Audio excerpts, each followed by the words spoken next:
Hello guys, welcome backs to Sneha audio novel YouTube channel. இது வரைக்கும் நம்ம சேனலை சப்ஸ்கிரைப் பண்ணாதவங்க மறக்காமல் சப்ஸ்கிரைப் பண்ணிடுங்க. இன்றைக்கி நம்ம பார்க்க போகிற கதை ஆதித்யனின் ஆயுள் கைதி அவள் எபிசோட் 14. வாங்க கதைக்குள்ளே போகலாம். நீச்சல் குளத்தின் தண்ணீரின் குளிர்ச்சி ஆரவின் மனதுக்குள் எழுந்த காம போராட்டத்தை ஒரு வழியாக அமைதிப்படுத்தி இருந்தது. ஆனால் கயலின் ஃபோனில் வந்த அந்த ஒரே ஒரு message, missing you Kayal bye டோலு என்ற வார்த்தை அவனது நரம்புகளை மீண்டும் முறுக்கேற்றியது. அவன் கையில் இருந்த ஃபோனை இறுக்கமாக பிடித்தான். அவனது கார்பெட் மூளை பலவாறாக யோசித்தது. யார் இந்த டோலு? கிராமத்தில் இவளுக்கு இவ்வளவு நெருக்கமான ஒருத்தன் இருக்கானா என்ன? ஒருவேளை அவன்தான் இவளோட காதலனா?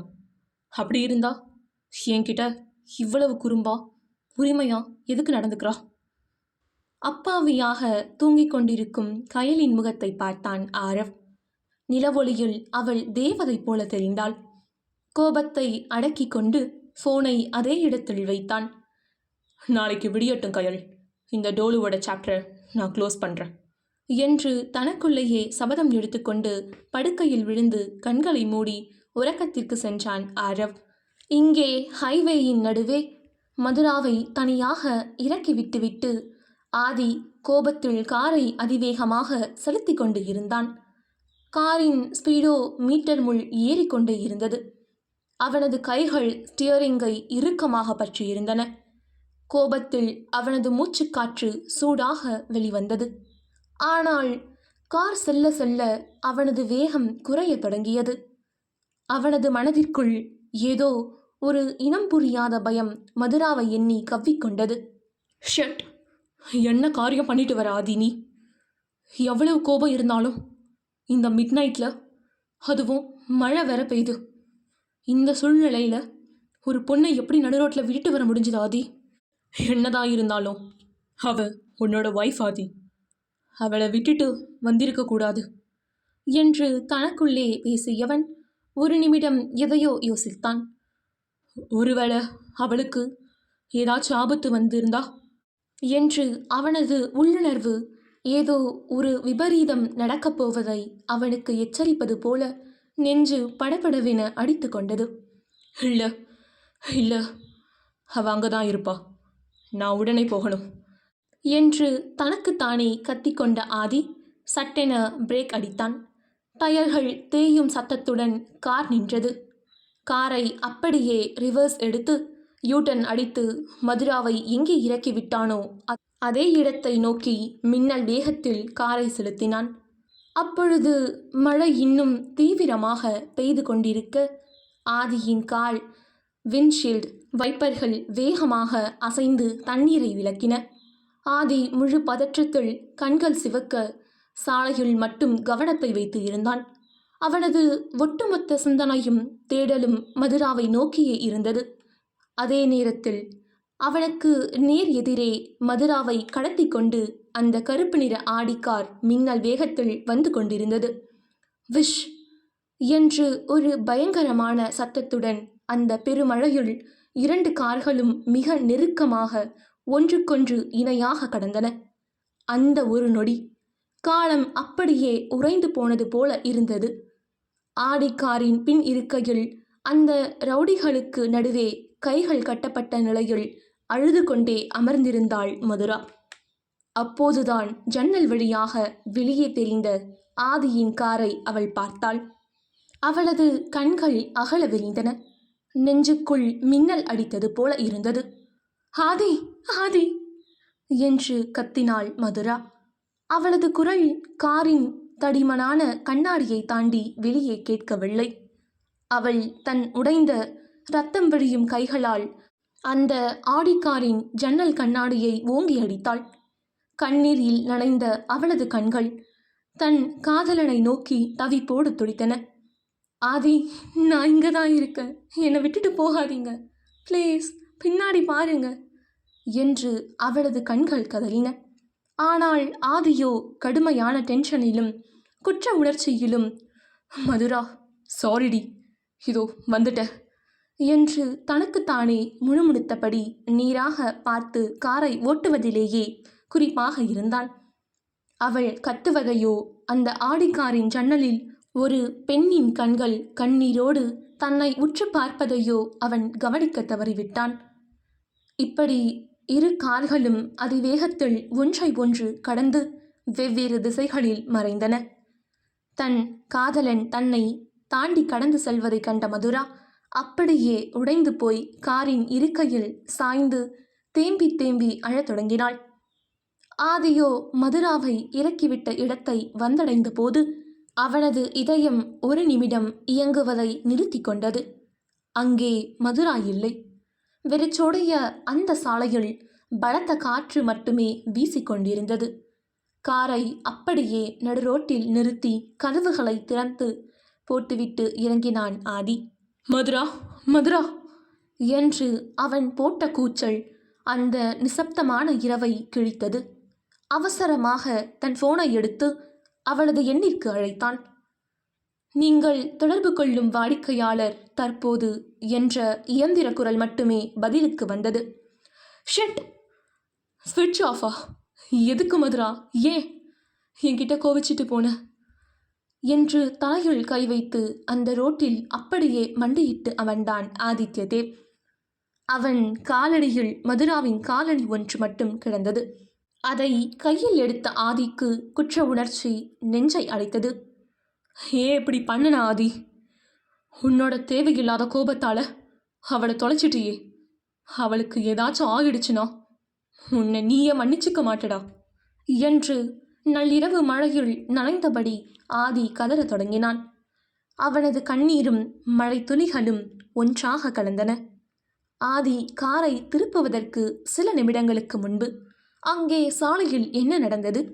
ஆதியின் கார் தன்னை விட்டு பிரிந்து அதன் பின் விளக்குகள் இருட்டில் மறையும் வரை மதுரா அதையே பார்த்து கொண்டிருந்தாள். அந்த நொடியில் அவளது ஒட்டுமொத்த உலகமும் இருண்டுவிட்டது போன்ற ஒரு உணர்வு. அப்படியே அந்த தார் சாலையில் மண்டியிட்டு அமர்ந்து முகம் புதைத்து அழத் தொடங்கினாள் மதுரையாள். எப்படி உங்களால் என்ன இப்படி விட்டுட்டு போக முடிஞ்சது ஆதி? என் மேலே உங்களுக்கு கொஞ்சம் கூட அக்கறையே இல்லையா என்று மனம் வருந்தி கத்தினாள் மதுரா. அப்போது அந்த கும்மிருட்டில் தூரத்திலிருந்து ஒரு கருப்பு நிற ஸ்கார்பியோ கார் மெதுவாக அவளை நோக்கி வந்தது. அதன் பிரகாசமான ஹெட்லைட் வெளிச்சம் நேராக மதுராவின் முகத்தில் அடிக்க அவள் கண்களை சுருக்கி பார்த்தாள். ஏதோ ஆபத்து என்பதை அவளது பெண்மை அவளுக்கு உணர்த்தியது. பயத்துடன் எழுந்து பின்வாங்கினாள் மதுரா. காரின் கதவு திறந்தது. முழுவதும் கருப்பு நிற உடை அணிந்து முகத்தையும் தலைமுடியையும் கருப்பு துணியால் மூடி இருந்த ஒரு ஆள் காரில் இருந்து இறங்கினான். அவனது கண்கள் மட்டுமே வெளியே தெரிந்தன. அவன் மதுராவை நெருங்கி வந்து கரடு முரடான குரலில் சொன்னான். மரியாதையா கார்ல ஏறு, உன்கிட்ட பேச நேரமில்லை என்று கத்தினான். மதுரா வெளியில் பயந்தாலும் தன் தைரியத்தை வரவழைத்து கொண்டு, யார் நீங்க? எதுக்கு நான் உங்கள் காரில் வரணும்? எனக்கு தெரியாத உங்கள் கார்லலாம் நான் வரமாட்டேன், தூர போங்க என்று அவள் சொல்ல அவன் அவளது பேச்சை பொருட்படுத்தாமல் இன்னும் நெருங்கி வந்தான். மதுரா பின்வாங்கியபடியே, ஆதி ஆதி எங்க இருக்கீங்க? என்னை வந்து காப்பாத்துங்க ப்ளீஸ் ஆதி என்று அலறினாள். அவளது அலறலை கேட்டு அந்த முகமூடி மனிதன் லேசாக கேலி சிரிப்பு சிரித்தானே தவிர எந்த பதிலும் சொல்லவில்லை. அவன் திடீரென அவளை பிடிக்க கையை நீட்டிய போது மதுரா தன் உயிரை கையில் பிடித்து கொண்டு அந்த தார் சாலையில் ஆதியின் கார் சென்ற திசையை நோக்கி ஓடத் தொடங்கினாள். அதை பார்த்த அந்த கும்பலின் தலைவன், டேய் அவளை பிடிங்கடா என்று கத்தினான். காரில் இருந்த மற்ற 2 ஆட்களும் இறங்கி அவளை துரத்தினர். மழையோ கொட்டி தீர்த்து கொண்டிருக்க கருப்பு தார் சாலையில் தண்ணீர் தேங்கி வழுக்கியது. அதை எதையும் பொருட்படுத்தாமல் மதுரா மூச்சிறைக்க ஓடினாள். அவர்கள் அவளை விடாமல் துரத்தி வந்தனர். ஆனால் மழை பெய்த சாலை என்பதால் அவளது கால் வழுக்கி சட்டென சரிந்து விழுந்தாள். ஹா என்று அலறியபடி நடு சாலையில் விழுந்தாள். அதற்குள் அந்த ஆட்கள் அவளை சூழ்ந்து கொண்டனர். ஒருவன் இரக்கமே இல்லாமல் அவளது கூந்தலை பற்றி மேலே தூக்கினான். விடுடா, என்ன கையை தொடாத என்று வலியால் துடித்த மதுரா தன் முழு பலத்தையும் திரட்டி தன் முழங்கையால் அவனது முகத்தில் ஓங்கி ஒரு குத்து விட்டாள். அவன் நிலை தடுமாறி விழ அவனிடமிருந்து விடுபட்டு மீண்டும் தப்பிக்க முயன்று திரும்பினாள். ஆனால் அவள் திரும்பிய அடுத்த நொடி அவளுக்கு நேர் எதிரே ஒரு ஸ்கார்பியோ காரை தொடர்ந்து ஒரு பிரம்மாண்டமான கருப்பு நிற ஆடி கார் வந்து டயர்கள் அலற அவளது வழியை மறித்து நின்றது. வேறு வழியில்லாத மதுரா அந்த காரில் இருப்பவர்கள் யாராவது நல்லவர்களாக இருப்பார்கள், நமக்கு உதவுவார்கள் என்று நினைத்து ஓடி சென்று அந்த ஆடிக்காரின் ஜன்னல் கதவை தட்டினாள். ப்ளீஸ் ப்ளீஸ் கதவை தரங்க, யாரோ ரவுடிங்க எனக்கு விடாமல் கடத்த பார்க்குறாங்க, என்னை எப்படியாச்சும் காப்பாற்றுங்க ப்ளீஸ் என்று கண்ணீரோடு ஜன்னல் கண்ணாடியில் அடித்தாள் மதுரா. அந்த ஆடிக்காரின் பின் இருக்கை ஜன்னல் கண்ணாடி மெதுவாக மிக மெதுவாக கீழே இறங்கியது.